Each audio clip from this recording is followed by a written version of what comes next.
続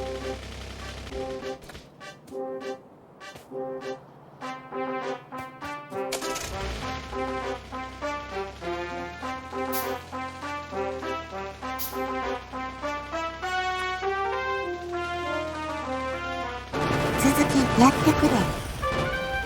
前回作った指導者で工場周りをぐるりとドライブします。その時4つのタスクを同時にこなします。一石四鳥の一手やで。まず第一に汚染範囲に近いバイターの巣を破壊します。数時間後も想定し、なるべく襲われる回数を減らして、防衛に割く時間を減らします。襲われる前に襲うで。2つ目は破壊した巣の場所に、ガンタレット2機と防壁を設置します。三浦は通称離れ砦と呼んでるで。バイターどもは時間経過で既存の巣から別動隊を派遣して、いい感じに開けたところに、新たに巣を作るという習性を持ってるで。別動隊に巣を作られると、汚染範囲内に自ら侵入してきて即攻撃してくるから、防衛に時間を割かなあかんくなる。離れ砦は、別動隊を倒して新たに巣を作らせない役割があるで。すべての別動隊を阻止できるわけではないので、同じ場所に二度と巣を作らせなければ OK です。3つ目は黒塗りエリアの探索です。レーダーのスキャンによる黒塗りエリアの判明は、一定の距離までしかできひん。数分使ってレッツドライブした方が手っ取り早いし、電気も節約できるで。最後の4つ目は資源の発見です。特に必須なのが原油の早期発見です。今回のマップ、なかなか原油が見つからへん。あまりにも見つからなくて、正直積んだと思ったで。10分程度の遅れで発見できたからよかったけど。これだけ原油が見つからないのは珍しいですね。相変わらず、運悪いな。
というわけで、このマップがどうなっていたのかかなり判明したで。右上は砂漠エリアやから上方向の汚染は気をつけないとな。水上も汚染をあまり吸収せずに渡っていってしまうので、結局下方向も油断はできないのですけどね。資源も見ていこうか。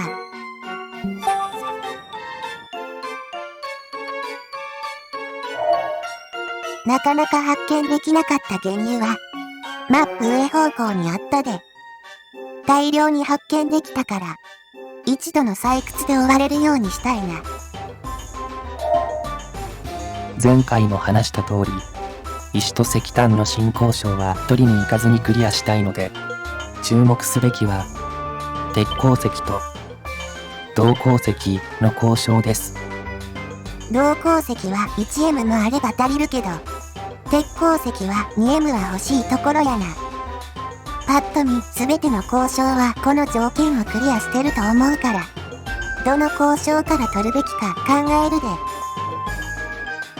まず、最も候補から外れているのは、マップ下側の交渉やで。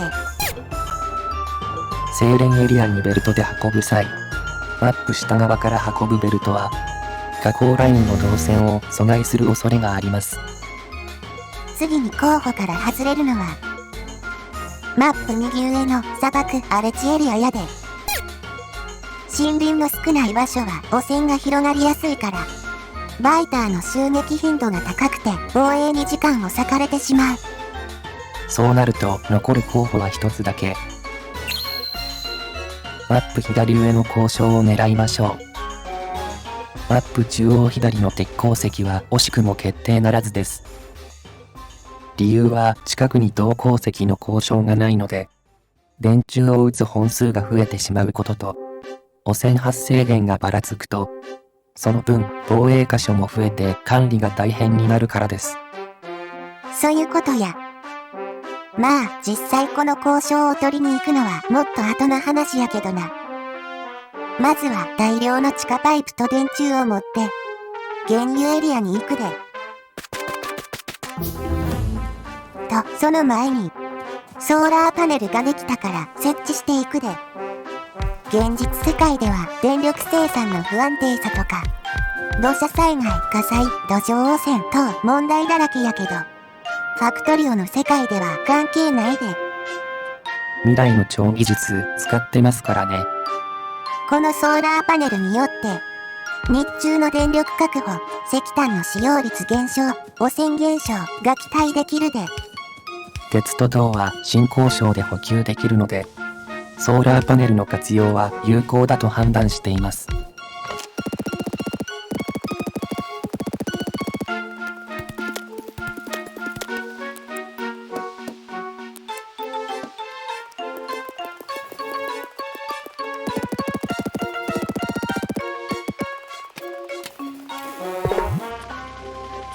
原油いただきに来たで。立ちのかんやつはやっちゃうで。理不尽に機関銃と手榴弾がバイターを襲います。ちゃんと道理はあるで。そこにおだけ。人道的にバイターを殲滅し、原油を確保しました。反対側の原油も準備 OK やで。原油の油田は3カ所あったけど、2カ所で十分足りると思った。いや、正確にはめんどかったから、一番左の油田は手をつけてないで。面倒だったので、仮建設機能を使って、半透明な電柱と地下パイプに色をつけていくで。道中の邪魔な森林はもちろんグレネード伐採するで。実は便利なのが9キー。仮設置でもアイテムに矢印を合わせて9キーを押せば、すぐにそのアイテムを設置できるようになります。インベントリやクイックバーから毎回探すより、少しだけ楽です。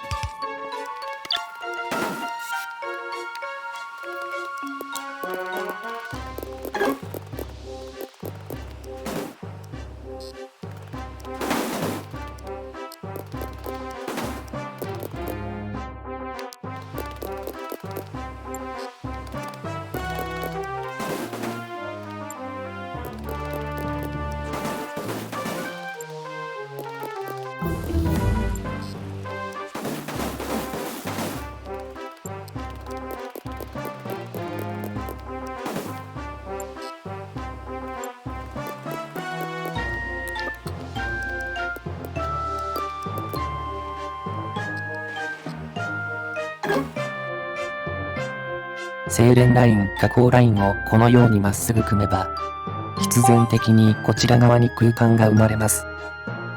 この空間は原油生成エリアとして活用します。ちなみに発電エリアはここな。こんな感じで組めば左右それぞれ空いている方に拡張性無限ダイヤで。ちなみに加工エリアは下にも拡張性あります。ファクトリオは 2D ならではのパズル要素もあるから。マインクラフトよりファクトリオの方がやっぱり好きやな。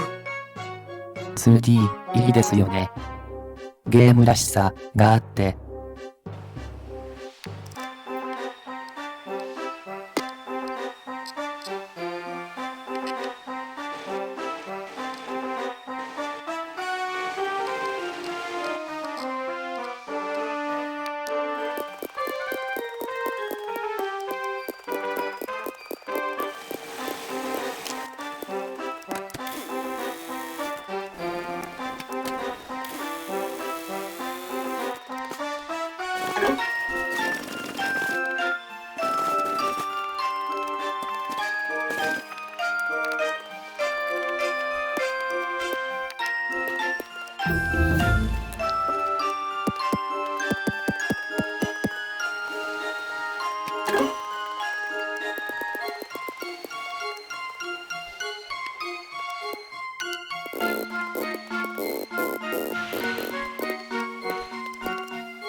石油の精錬が開始して、その帰り。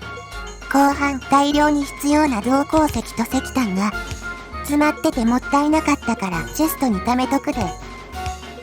このやり方でいいのかはわかりませんけどね。リアルタイムで考えてる分、しゃあない。多分足りなくなるので大丈夫です。悲しい大丈夫やな。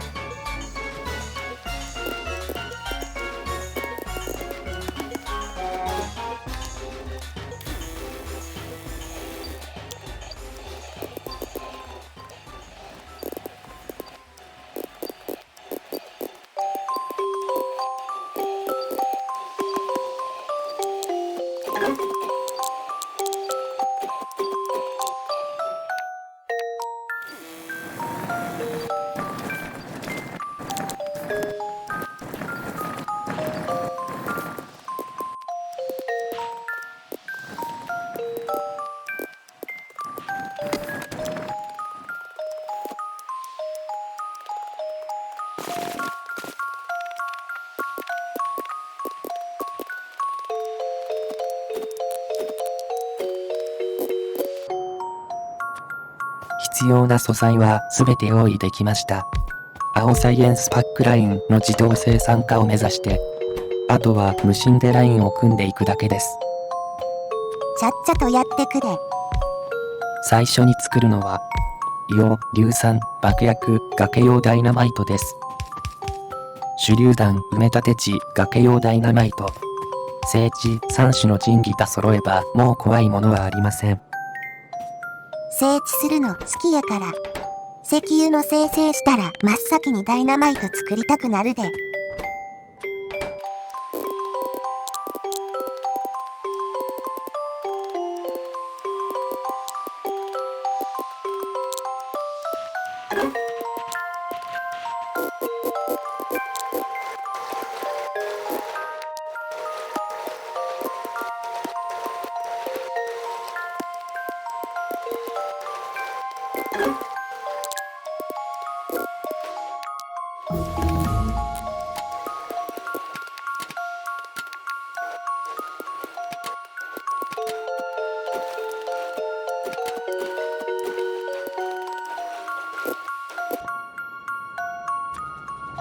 次に作るのはプラスチック棒。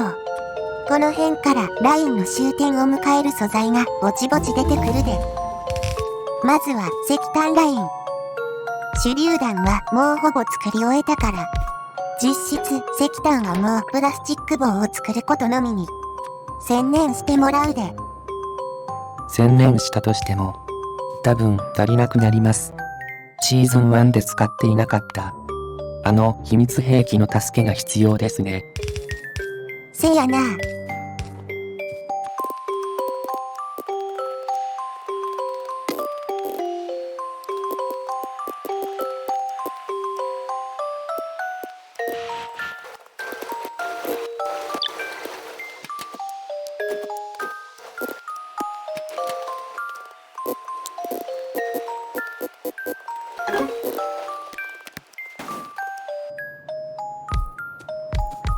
プラスチック棒は数々の工場長を悩ました赤基板に必要な素材やで。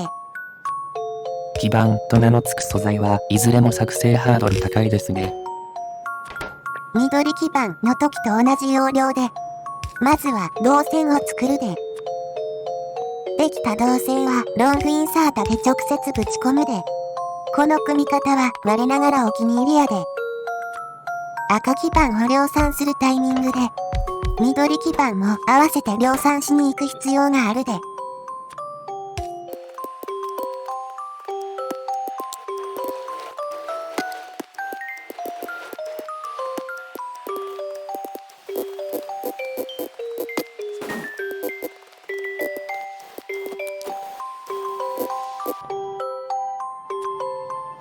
最後に作るのはエンジンユニットです。すべての素材が鉄鉱石の派生で、そこそこの量鉄鉱石を消費させられます。原油がなくても作れるからと、レッツドライブする前にラインを組んでも、鉄板不足になってあまり効果的ではありません。ラインを組むタイミングを変えるだけでも、結果に変化が出るのがファクトリオの奥深さですね。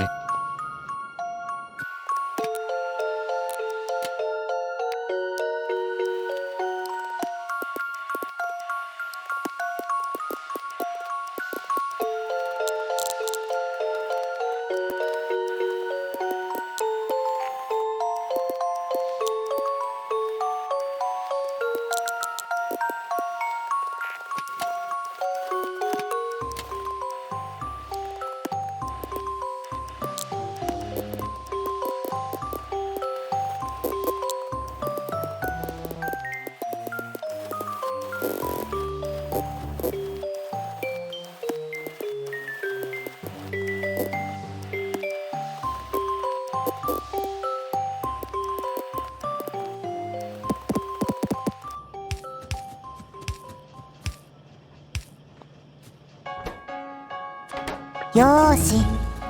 10分程度遅れてはいるけど、開始3時間ほどでなんとか青サイエンスパックの自動生産化が完了したで。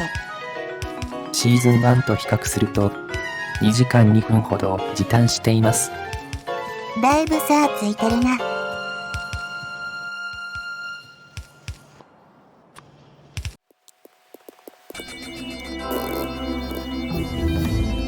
今回もギリギリの攻略やったな。僕らの後ろにある酸素残量バーとロケット発射バーがずっとほぼ同じ水位で動いていますね。行って間違えたら即バイターの餌になってまうぐらい死と隣り合わせやで。今回はここまで。ご視聴ありがとうございました。んじゃ、お疲れ。